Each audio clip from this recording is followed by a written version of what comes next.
تو چلی جائے محمد کے قدم میں ایک کانٹا بھی نہ چبھے صلی اللہ علیہ وسلم. تنگی کی حالت میں نبی کا ساتھ دینے والے. اور اس تنگی سے مراد کیا ہے؟ تبوک کے سفر، جنگ تبوک، وہ سفر جو شدید گرمی کے اندر، وہ سفر کے سوار زیادہ تھے، سواریاں تھوڑی تھی، سامان تھوڑا تھا، اور اس سفر میں محمد رسول اللہ صلی اللہ علیہ وسلم کا ساتھ ان صحابہ نے نبھایا. اتنی گرمی، پینے کو پانی نہیں، کھانے کے لیے کھانا نہیں، سوار ہونے کے لیے سوار زیادہ ہیں، سواریاں تھوڑی ہیں، اور جن کو سواریاں نہیں مل رہی وہ جا رہے ہیں، ان کی آنکھوں سے آنسو بہ رہے ہیں. اسی لیے رسول اللہ صلی اللہ علیہ وسلم نے فرمایا تھا، اے میرے صحابہ، تم اس جنگ کے سفر کے لیے کسی بھی وادی کو کراس کرتے ہو، کچھ ایسے لوگ مدینے میں ہیں جہاں جہاں سے تم گزر رہے ہو تمہیں جو اجر مل رہا ہے وہ بھی اجر میں برابر کے ساتھ ہی ہے. کہا سبحان اللہ، اے اللہ کے نبی، انہوں نے سفر نہیں کیا، وہ ہمارے ساتھ نہیں آئے، انہوں نے تنگی کا برداشت نہیں کیا، پھر بھی اجر میں برابر ہیں. کہا ہاں، وہ میرے پاس آئے تھے، انہوں نے کہا تھا ہم بھی جانا چاہتے ہیں، اور میں نے کہا تھا میرے پاس سواریاں نہیں ہیں جن پہ تمہیں بٹھا کر میں تبوک کے لیے چلوں. وہ واپس جا رہے تھے، خوش ہو کر نہیں، ان کی آنکھوں سے آنسو گر رہے تھے، وہ روتے ہوئے لوٹ رہے تھے کہ ہم نبی کے ساتھ نہیں جا سکے. اب وہ مدینے میں موجود ہیں، لیکن ان کی نیت خالص تھی، جانے کے لیے آئے تھے. جہاں جہاں سے تم گزر رہے ہو اجر ان کو بھی مل رہا ہے. محمد کریم صلی اللہ علیہ وسلم کے یہ ساتھی اس تنگی کی حالت میں بھی اپنے رسول علیہ الصلوۃ والسلام کے ساتھ رہے. حضرت عمر سے اس تنگی کے بارے میں جب پوچھا گیا، انہوں نے کہا ہم شدید گرمی کے موسم میں نکلے، راستے پہ ایک جگہ ہم رکے، ہمیں اتنی پیاس لگی، یوں لگتا تھا کہ ہماری گردنیں ابھی ڈھلک جائیں گی پیاس کی شدت کی وجہ سے. اگر ہم میں سے کوئی شخص اونٹ کو ذبح کرتا، اس کے گوبر کو نکال کے کپڑے میں ڈال کے دباتا اور اس کا جو پانی نکلتا اپنی پیاس بجھانے کے لیے وہ بھی پی لیا کرتا. اتنی تنگی اور تکلیف، اتنی شدت کی گرمی. ابو بکر صدیق نے جب اس منظر کو دیکھا، آقا کے پاس آئے، کہا یا رسول اللہ صلی اللہ علیہ وسلم، آپ کے ساتھی اس تنگی اور تکلیف کے اندر ہیں، آپ کا اللہ آپ کی دعائیں سنتا اور قبول کرتا ہے، رب سے دعا کر دو اللہ بارش برسا دے. عمر فرماتے ہیں صدیق اکبر کی یہ بات سننی تھی کہ آقا علیہ الصلوۃ والسلام کے ہاتھ بلند ہو گئے، اور ابھی میرے نبی کے ہاتھ نیچے نہیں ہوئے تھے کہ آسمان سے بارش برس پڑی. ہم نے اپنے برتنوں کو بھر لیا، اونٹوں کو سیراب کر لیا، پانی پیا، اکٹھا کیا، اور جب ہم اس وادی کو چھوڑ کے نکلے تو ہمیں اندازہ ہوا کہ بارش صرف اتنی جگہ پہ برسی تھی جتنی جگہ پہ ہم موجود تھے. اس تنگی کی کیفیت میں محمد علیہ الصلوۃ والسلام کے ساتھی یہ وہ نہیں تھے، یہ ان جیسے نہیں تھے جن کو موسیٰ علیہ السلام نے کہا تھا چلو چلو اس وادی کو فتح کرنے کے لیے، اس شہر کو فتح کرنے کے لیے. تو ان کے ساتھیوں نے کہا تھا تو جا اور تیرا رب جا، فاذهب انت وربک، تو جا تیرا رب جائے، ہم یہاں بیٹھے ہیں، جب فتح ہو جائے گی بتا دینا ہم بھی آ جائیں گے. یہ میرے نبی کے ساتھی تھے، یہ میرے نبی کے صحابہ تھے جنہوں نے کہا تھا آقا ہم موسیٰ علیہ الصلوۃ والسلام کے ساتھیوں کی طرح نہیں، اللہ کی قسم اگر آپ کہو اس سمندر میں چھلانگ مار جائیں، آقا ہم یہ نہیں پوچھیں گے کیوں مار جائیں. یہ میرے نبی کے وہ ساتھی تھے جو نبی کی ایک آواز پر لبیک کہتے ہوئے میدان جہاد میں کود جایا کرتے تھے. اللہ کے نبی صلی اللہ علیہ وسلم تبوک کے اس سفر میں جہاں اتنی تنگی آئی، مسند احمد کے اندر ہے اللہ کے رسول صلی اللہ علیہ وسلم کے صحابہ آپ کے ساتھ ہیں، تبوک کا سفر ہے، شدید بھوک لگتی ہے، بھوک کی یہ کیفیت ہے. صحابہ آ کر کہتے ہیں یا رسول اللہ صلی اللہ علیہ وسلم اجازت دیجئے ہم اپنے اونٹوں کو ذبح کر کے کھانا شروع کر دیں. آپ نے کہا اونٹ ذبح کر لو. امیر المومنین عمر بن خطاب رضی اللہ عنہ وارضاہ آ کر کہتے ہیں یا رسول اللہ صلی اللہ علیہ وسلم اگر اونٹوں کو ذبح کرنے کی اجازت دو گے کہیں سواریاں کم نہ پڑ جائیں۔ اے اللہ کے نبی، آپ ان صحابہ کے پاس جو کچھ ہے اس کو ایک جگہ پہ اکٹھا کرنے کا حکم دیجئے۔ جب وہ سارا مال اکٹھا ہو جائے پھر آپ اس کھانے میں اللہ سے برکت کے لیے سوال کیجئے۔ آپ نے یہ حکم دیا، دسترخوان بچھ گیا، کوئی ایک مٹھی جو لے آیا، کوئی ایک مٹھی گندم لے آیا، کوئی ایک مٹھی مکئی لے آیا، کوئی جو کی روٹی کے ٹکڑے لے آیا، جو صحابہ کے پاس تھا وہ ایک دسترخوان پہ اکٹھا ہو گیا۔ پھر رسول اللہ صلی اللہ علیہ وسلم نے برکت کے لیے دعا کی، اللہ سے سوال کیا اور پھر کہا اٹھو اور اپنے برتنوں کو ان کھانوں سے بھر لو۔ تمام صحابہ نے اپنے برتن کھانوں سے بھر لیے، پیٹ بھر کے کھانا کھایا۔ اللہ نے اس کھانے میں اتنی برکت عطا فرمائی۔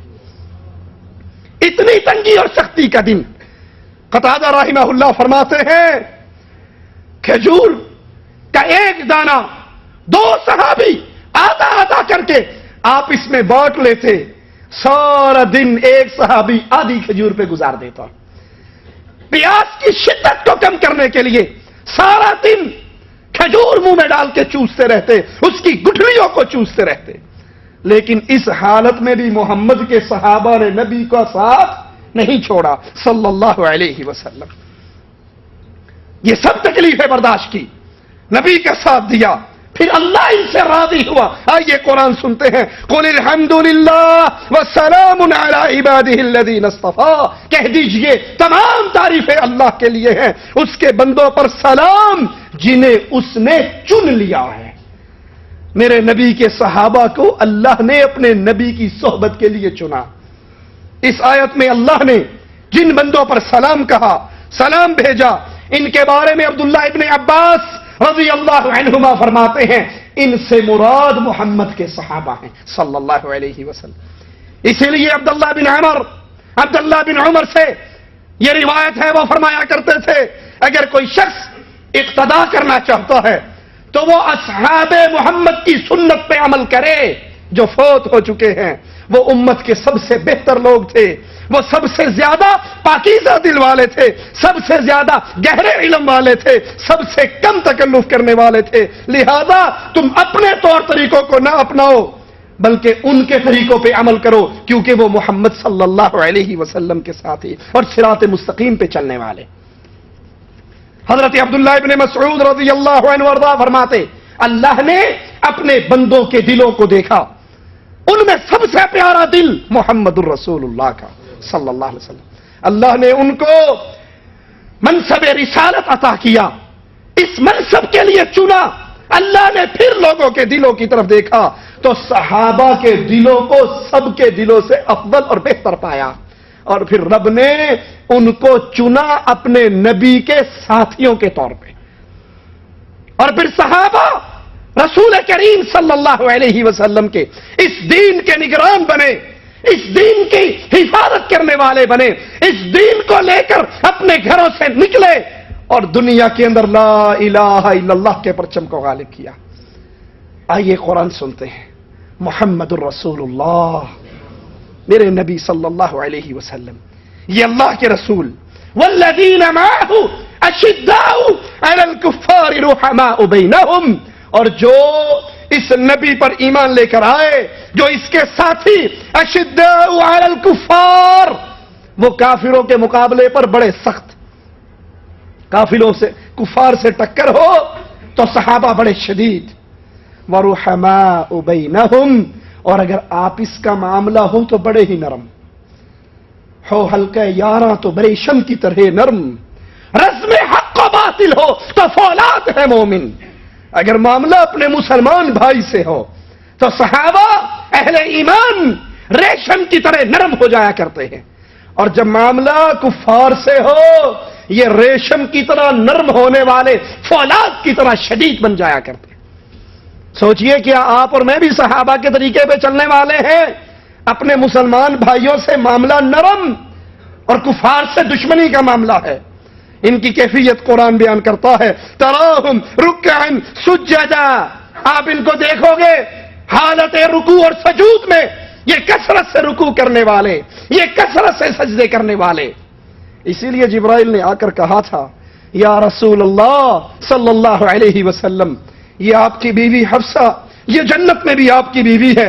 انہا قوامۃ صوامہ، یہ بڑے روزے رکھتی ہے اور بڑا قیام کرتی ہے. اللہ کو اس کی یہ ادا بڑی ہی پسند ہے.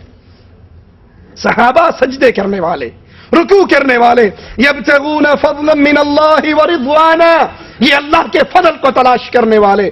سیماہم فی وجوہہم من اثر السجود، ان کے چہروں پر کثرت سجود کی وجہ سے آپ کو نشانی نظر آئے گی. یہ اہل ایمان کی نشانی ہے. مثلہم فی التوراۃ ومثلہم فی الانجیل، ان کی مثال صحابہ کا ذکر تورات میں بھی اور انجیل میں بھی ان کی مثالیں ہیں. کزرع اخرج شطأہ فآزرہ فاستغلظ فاستوى على سوقہ یعجب الزراع لیغیظ بہم الکفار. ان کی مثال کھیتی کی ہے جس کی چھوٹی سی کوپل نکلتی ہے، پھر اس کو سہارا ملتا ہے، پھر وہ موٹا درخت بنتا ہے. کاشتکار اپنی کھیتی کو دیکھ کر خوش ہوتا ہے. جیسے اللہ کے نبی صلی اللہ علیہ وسلم وفات سے پہلے اپنے حجرے کا پردہ ہٹاتے ہیں تو صحابہ فجر کی نماز میں جماعت کے ساتھ سب نماز پڑھتے ہوئے نظر آتے ہیں. آپ کے چہرے پہ مسکراہٹ کھیل جاتی ہے. نبی اپنے صحابہ کو دیکھ کر خوش ہوتے. اور لیغیظ بہم الکفار، یاد کر لیجئے قرآن کی آیت کو. صحابہ سے نفرت کرنے والا، صحابہ سے چڑھنے والا، صحابہ سے بغض رکھنے والا کافر ہے، مسلمان نہیں ہے. قرآن کہتا ہے لیغیظ بہم الکفار. ان صحابہ کی شان اور شوکت کو دیکھ کر، ان کی عزت کو دیکھ کر، ان کے مقام اور مرتبے کو دیکھ کر، ان کے پھیلتے ہوئے جاہ و حشمت کو دیکھ کر کافر چڑھتا ہے، اسے دکھ ہوتا ہے اور مومن کا دل باغ باغ ہو جاتا ہے. سوچے آج اسلام کی طرف نسبت کرنے والے کتنے ہیں جن کا چہرہ صحابہ کے ذکر پہ مسکراتا ہے، اور کتنے ہیں جن کا یہ دعویٰ ہے نبی کے مرتے ہی سارے ہی واپس ہو گئے تھے، صرف 4 یا 3 آدمی مسلمان رہے تھے. انا للہ و انا الیہ راجعون. مالک ان کے لیے کیا وعدہ ہے؟ وعد اللہ الذین آمنوا وعملوا الصالحات، اللہ کا وعدہ ہے جو ایمان لے کر آئے اور عمل صالح کیے، منہم ان میں سے جو ایمان لائے عمل صالح کیے، مغفرت و اجر عظیما، ان کے لیے اللہ کی طرف سے مغفرت ہے اور بہت بڑے اجر کا آوازہ ہے، بہت بڑے اجر کی خوشخبری ہے. یہ صحابہ کرام جن کی تعریف کے اندر قرآن کی آیات بھری پڑی ہے. اللہ سے دعا ہے اللہ ہمارے دلوں میں صحابہ کی محبت کو اجاگر کرے. ان آیات میں اللہ نے اپنے صحابہ کی چند نشانیوں کو بیان کیا. وہ کافروں پہ سخت، آپ اس میں رحم دل، رکوع و سجود کی حالت میں رہنے والے، اللہ کے فضل کے طالب، سجدوں کی وجہ سے ان کی پیشانیوں پہ نشانی. صحابہ کو یہ شرف بھی ہے کہ ان کے شرف و فضل کے چرچے پہلی کتابوں میں بھی ہوئے ہیں، پچھلی امتوں میں بھی ہوئے. ان کی مثال ایک کھیتی کی مانند ہے جو پہلے کمزور، صحابہ پہلے کمزور تھے، تھوڑے سے تھے، پھر آہستہ آہستہ قوی ہوتے گئے، مضبوط ہوتے گئے. جیسے شروع میں کومپل نکلتی ہے، چھوٹی سی کمزور ہوتی ہے اور پھر آہستہ آہستہ بڑی ہوتی ہے. ان کا سو رسوخ بڑھتا گیا، کافروں کو ان سے چڑ ہوتی اور وہ ان کے خلاف غیظ و غضب میں مبتلا ہو جاتے. ابن کثیر رحمہ اللہ اس آیت کی تفسیر میں فرماتے ہیں اگر انسان نمازی ہو اور خصوصاً تہجد گزار ہو، اس کے چہرے پر ایک نور آ جاتا ہے جو اس کی سیرت کو لوگوں کے درمیان محبوب بنا دیتا ہے. امام مالک رحمت اللہ علیہ فرماتے ہیں کہ مجھے یہ خبر پہنچی جب صحابہ کرام شام کو فتح کرنے کے لیے گئے، نصارہ نے ان کو دیکھا، ان کے منور چہروں کو دیکھا تو کہنے لگے اللہ کی قسم یہ لوگ ہمارے حواریوں سے زیادہ اچھے ہیں. اور جن کا دل صحابہ کی نفرت میں، صحابہ کے خلاف بغض میں، عداوت میں بھرا رہے، ان کے چہرے بھی دیکھ لو، ان کے منہ پر پھٹکار اور لعنت دور سے نظر آتی ہے. جو چہرہ صحابہ کی نفرت کو اپنے دل میں جگہ دیتا ہے، اگر بظاہر اس کی چمڑی سفید بھی ہو تو پھٹکار اور لعنت کے آثار دور سے نظر آتے ہیں. اور جن کے دل میں اللہ کے لیے توحید کا عقیدہ موجود ہو، مواحد ہو، مواحد بھی اس مشرکوں میں بھی کھڑا تو دور سے نظر آتا ہے اے بندہ اہل توحید ہے. اور جو اللہ کے نبی کے صحابہ سے نفرت کرے اس کے دل میں کفر ہے، اس کے دل میں نفاق ہے، اس کے دل میں بیماری ہے.